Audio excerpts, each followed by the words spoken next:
Okay, so today we're going to do a Jamaican jerk chicken, and we're going to use one of our new products that we've got in our store by Catch a Fire. It is a jerk marinade. But before we get to that, we need to get to this. Up in the morning and out to school. The teacher is teaching the golden rule. American history and practical math.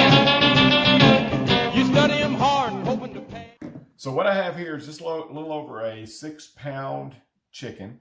And all I've done is taken it out of the package, kind of rinsed it off and patted it dry, because we're going to spatchcock this thing, and I want to show you how we're going to do that. So I haven't done anything but rinsed it and patted it dry. So you lay the little fella down like this, and you can see you've got his tail and his neck right here. So right through here is going to be the backbone.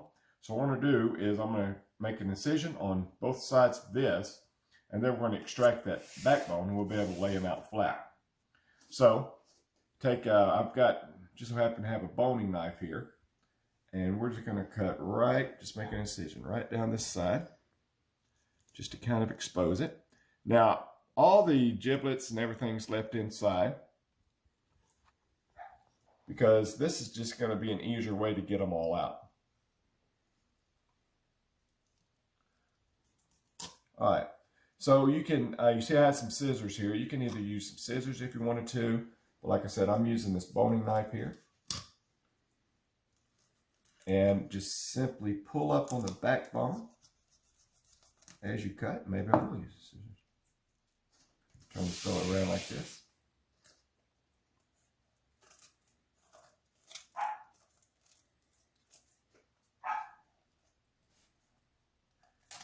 There we go.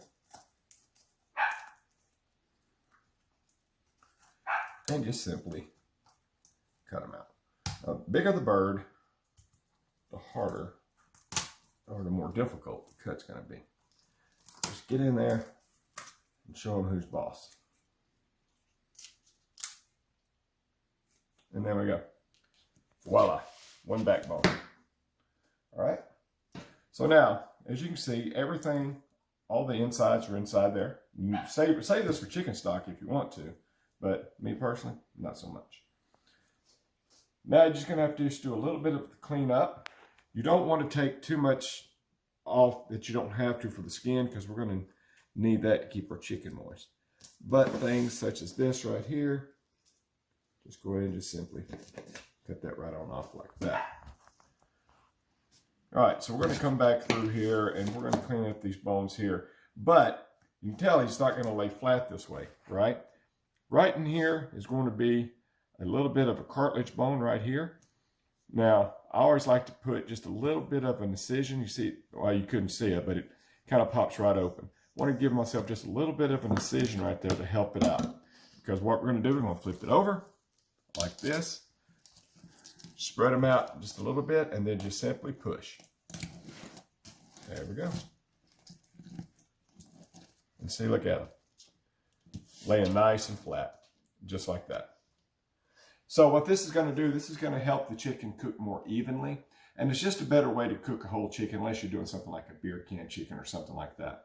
So what I'm going to do is I'm going to go inside, I'm going to flip it over on the inside and kind of clean it out a little bit. And then we'll get ready to season it up. Okay, so now we're ready for the marinade. This is the jerk marinade from Catch a Fire.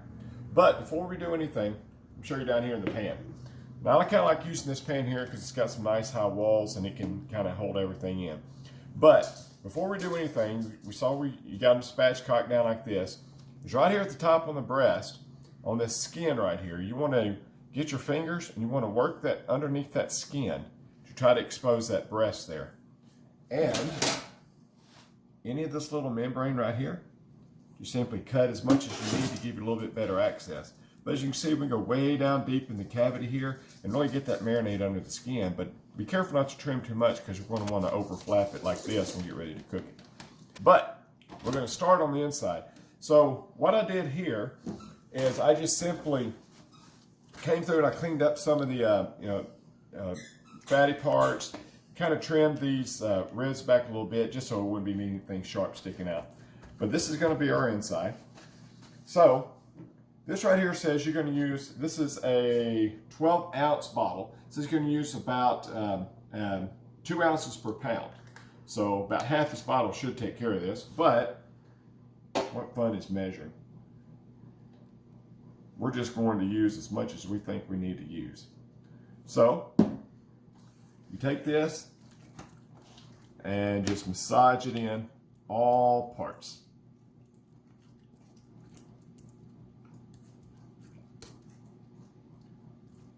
That's going to be good for right now because I want to show you all underneath the skin here, and I'll come back and finish it up in a minute.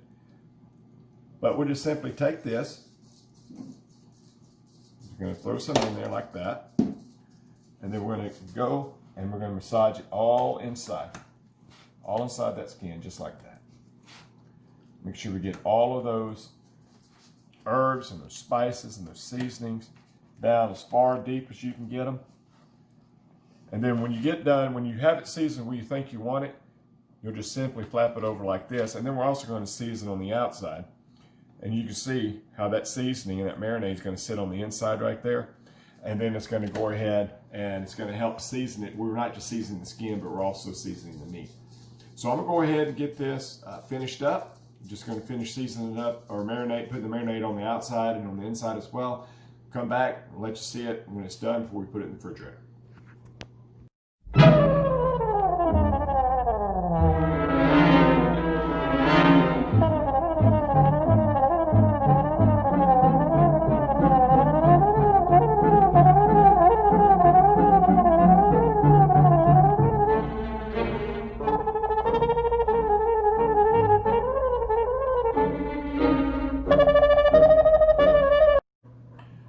And there it is.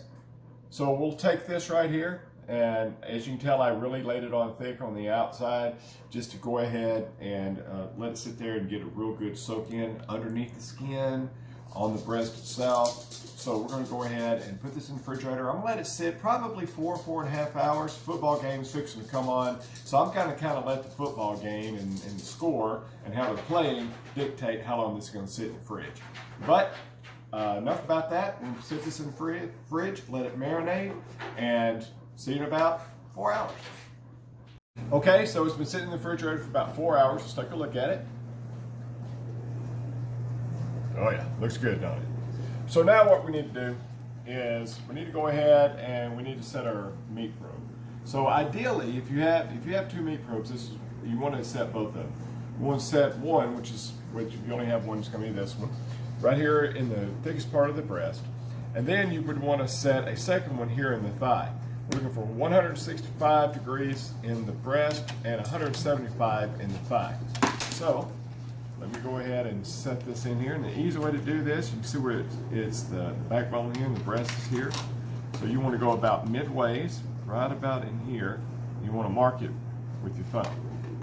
And then you'll just simply take it right in the middle of the breast and thread it in there like that.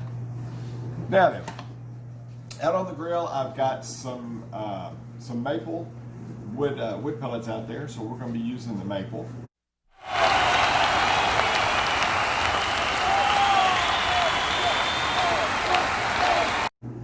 And then we're going to sit this in there at 250 degrees, a little bit hotter than I usually cook, 250 degrees, and we're going to wait for an internal tip on the breast to come at 145. And I'm going to check when the meat probe goes off, I'm going to check that with the instant read thermometer. At 145, what I'm going to do is I'm going to crank it up to 375 to try to crisp up the skin. So let's go get it out there on the smoker. Okay, so we got the Traeger up to 250 degrees. We're going to go ahead and try to place our spatchcocked chicken on the grill here. So, just might as well just get in and get dirty with it.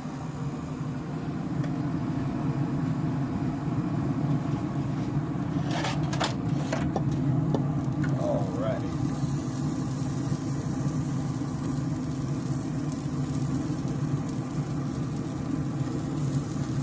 Get them laid out, nice and even on the bottom. Tucked right here. A little bit of cleanup going on.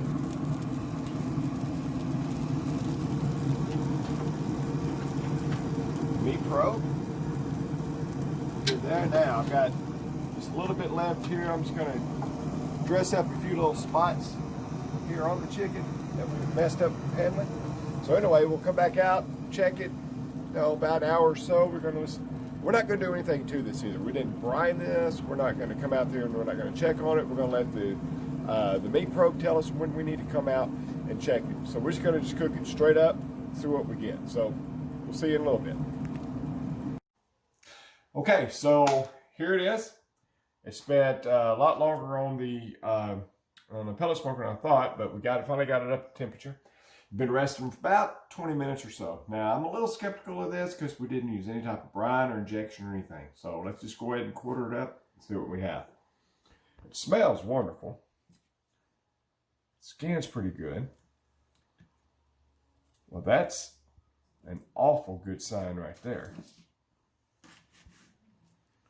Let me get something to put this on real quick. All right.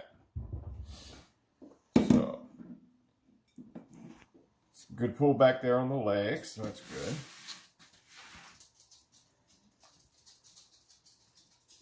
Yeah, it seems juicy enough, huh?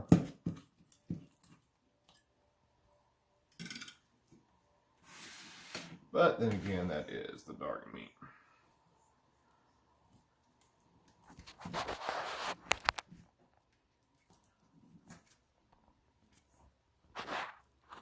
Wing-a-ding-ding. All right, here we go.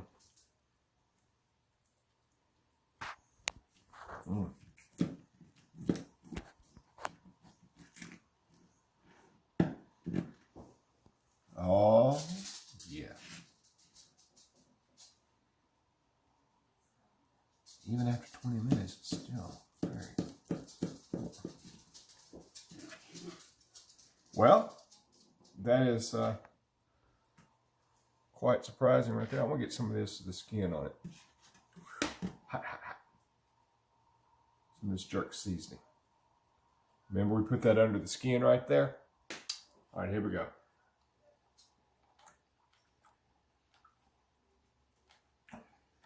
Wow. Oh, sorry. That is such an explosion of flavor. A little bit of heat. It's got a real kind of a fruity, nutty, spicy. Oh, it's really good. So, jerk seasoning, SweetSmokieJoe.com, right? This was the Catch a Fire jerk seasoning. Right here. So, there's only one thing left. Well, a couple things left to do. One is you need to get this. You need to try this. It worked out perfect. Always spatchcock it, and it cooks so evenly. And the second thing is do you smoke it, Joe? It might seem crazy what I'm about to say.